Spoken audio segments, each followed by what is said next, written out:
I want to begin by first echoing my colleagues' comments that we've heard throughout the hearing here and join them in mourning the loss of American service members who were killed in action these last few days. My thoughts are with their families, with a service member who remains missing, and with all those injured during the strikes. And I will continue to pray for their families. Secretary Hegseth, over the course of the war with Iran, I have repeatedly expressed concerns regarding the administration's lack of a winning strategy and repeated contradictions about the state of the war. Frankly, it doesn't help that you and your president continues to mislead the American people. You and the president have repeatedly said that the war, as we've heard over and over again, is almost over or already won. In fact, the president alone has said the war is almost over more than 30 times. On March 1st, the president said, we'll be done in 4 or 5 weeks. On March 9th, he said the war was very complete. On April 8th, he declared total and complete victory, 100%, no question about it.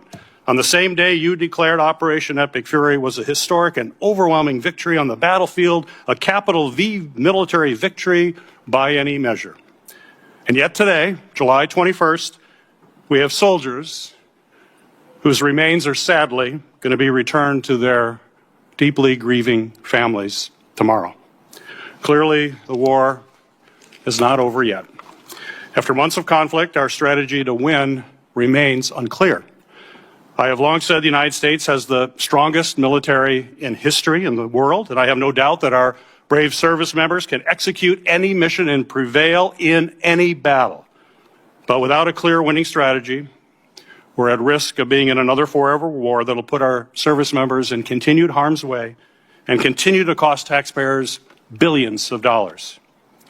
Secretary Hegseth, despite your failure to win this war, you are back now before Congress asking for almost $70 billion in additional funding.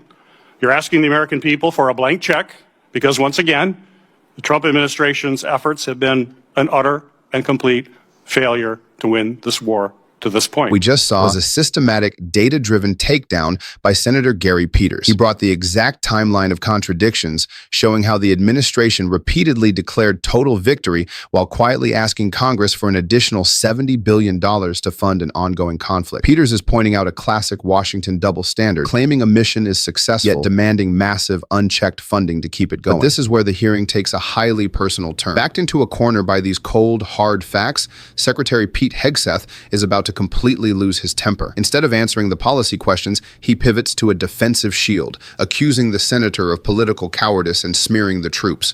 Watch how this standard hearing suddenly explodes into a direct personal confrontation, leading to the most brutal counterpunch of the day. So my question for you, sir, is how is your strategy different than what we've seen in the past? So far, we have not seen a strategy that's been successful. You mentioned nuclear material is the primary goal of the war. It still exists. We haven't dealt with that issue yet.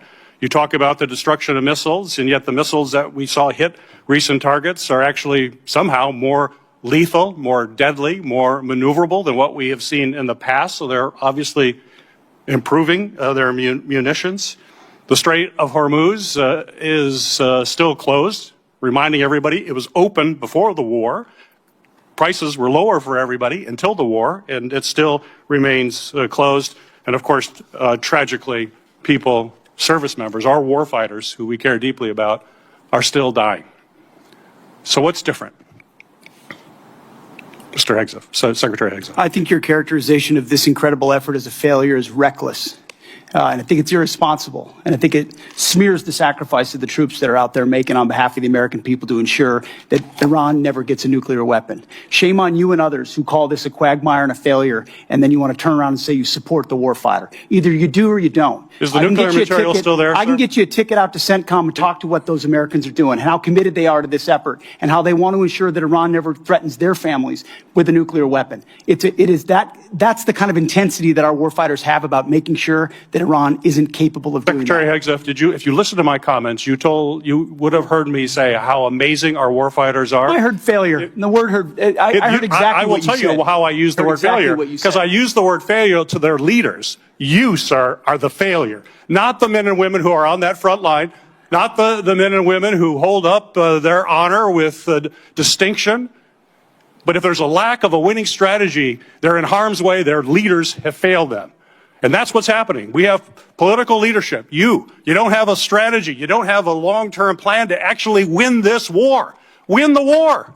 The men and women are going to be able to do it, but they need to have leadership. When will you show leadership? When will you show leadership? Why don't you show some leadership and stand up to your fellow Democrats who won't fund the troops, who stand and play partisan politics while you don't give us the money? You want to stand up here and talk about the troops? You won't show any political courage to actually fund our department because you have Trump derangement syndrome and can't actually commit to anything meaningful. So I put this on you, Senator. Secretary Hegseth, you have trillions, you have over $1 trillion. You're asking for $1.5 trillion.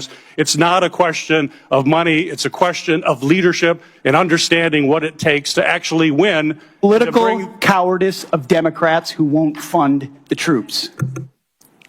Senators. And there you have it, a raw, unfiltered look at the deep divide over modern American foreign policy. While Secretary Hegseth frames the issue as a lack of political courage and funding from Congress, Senator Peters argues that no amount of funding can fix a fundamentally broken military strategy. Historically, blaming the opposing party for a lack of patriotism has been a convenient shield to avoid answering tough questions about how taxpayer dollars are actually being spent on the battlefield. But what do you think?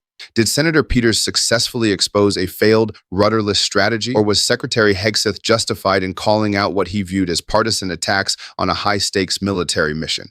Let us know your thoughts in the comments below. If you appreciated this clean breakdown of the hearing, please hit the like button, subscribe to the channel, and turn on notifications. Thanks for watching, and we'll see you in our next video.